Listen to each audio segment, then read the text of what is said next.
Assalamualaikum warahmatullahi wabarakatuh. Perkenalkan nama saya Vina Rohmatul Uma, NIM 530102100038, Prodi Sejarah Peradaban Islam, Fakultas Adab Usuluddin dan Humaniora. Di sini saya akan sedikit menjelaskan tentang salah satu materi yang ada di pengantar ilmu sejarah, yaitu tentang generalisasi sejarah. Nah, yang pertama itu pengertian dari generalisasi itu adalah pekerjaan penyimpulan dari yang khusus kepada yang umum. Generalisasi yang tersedia dapat menjadi dasar penelitian bila sifatnya sederhana, sudah dibuktikan oleh peneliti sebelumnya dan merupakan aset histori atau sejarah yang sudah diterima umum.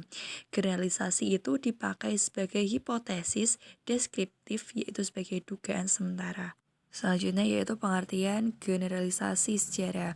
Menurut Kunto Wijoyo, generalisasi harus tetap dibatasi supaya sejarah tetap empiris. Yang pertama, generalisasi sebagai rumusan konseptual atau simpulan yang diperoleh dari adat yang ada. Kedua, generalisasi sebagai penyimpulan dari hasil penelitian. Misalnya, kata revolusi merupakan simpulan dari data yang ada yang menunjuk pada perubahan mendasar dalam suatu tatanan kehidupan dalam waktu yang singkat. Yang kedua yaitu menurut James A. Banks dalam Teaching Strategies for the Social Studies, generalisasi dalam sejarah dibedakan atas 3 tingkatan, yaitu High Order Generalization, Intermediate Level Generalization, and Low Order Generalization. Yang ketiga yaitu menurut Karl Marx dan gurunya Friedrich Hegel dalam merumuskan konsepnya. Karl Marx berbeda dari gurunya Marx yang bertolak dari fakta empiris untuk selanjutnya merumuskan gagasan tentang fakta itu. Sebaliknya, Hegel memulai dengan ide yang abstrak, melangit untuk kemudian dilihat pada kondisi yang real atau membumi. Selanjutnya yaitu tujuan generalisasi. Yang pertama yaitu saintifikasi. Semua ilmu menarik kesimpulan umum, kesalahan menjadi tumpuan dalam generalisasi. Generalisasi sejarah sering digunakan untuk menguji teori yang lebih luas. Teori di tingkat makro seringkali berbeda dengan generalisasi sejarah di tingkat mikro. Yang kedua yaitu simplifikasi. Simplifikasi ialah upaya penyederhanaan. Simplifikasi diperlukan supaya sejarawan dapat melakukan analisis penyederhanaan yang ditentukan melalui pembacaan itu akan membimbing sejarawan diam mencari data, melakukan kritik sumber, interpretasi, dan penulisan. Macam-macam generalisasi sejarah. Yang pertama yaitu generalisasi konseptual. Konsep pada dasarnya menggambarkan fakta.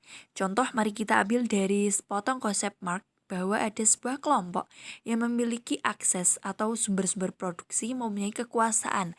Asas kelompok yang tidak memiliki sumber-sumber produksi. Yang kedua yaitu generalisasi personal.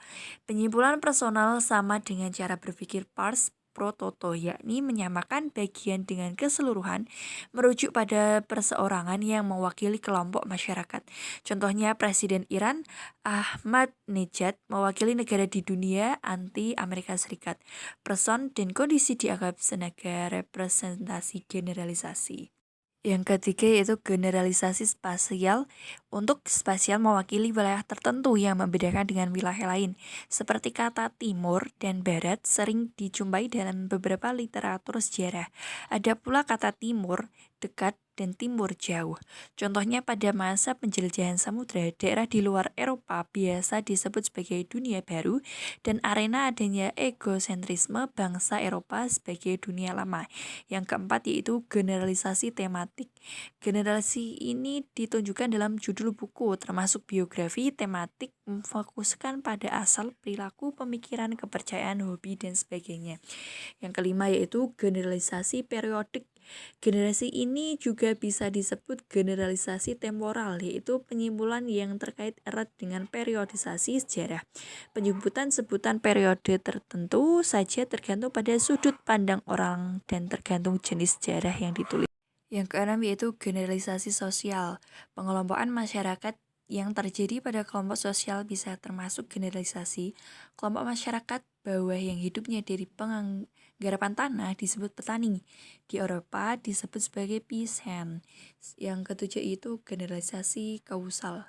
Generalisasi yang menyangkut tentang sebab Musabab, kesinambungan perkembangan, pengolahan dan perubahan sejarah. Sesungguhnya penyebab itu banyak terjadi sekali, meski dapat ditarik menjadi sebab umum. Yang kedelapan yaitu generalisasi kultural. Generasi ini dilakukan oleh seluruh lapisan masyarakat, contohnya anak-anak di golongan ulama tidak akan masuk sekolah umum sebelum kemerdekaan. Yang kesembilan yaitu generalisasi sistemik. Generalisasi ini mengikuti sistem yang ada di dalam sejarah, misal dalam sejarah ekonomi, hubungan antara Afrika, Amerika, dan Eropa. Yang terakhir yaitu generalisasi struktural. Seperti struktur fisik pada menjadi generalisasi, orang Eropa bisa mengenali bangsa Indonesia dengan melihat penampilan fisik. Mungkin cukup sekian yang dapat saya sampaikan, kurang lebihnya mohon maaf, semoga bermanfaat. Terima kasih. Wassalamualaikum warahmatullahi wabarakatuh.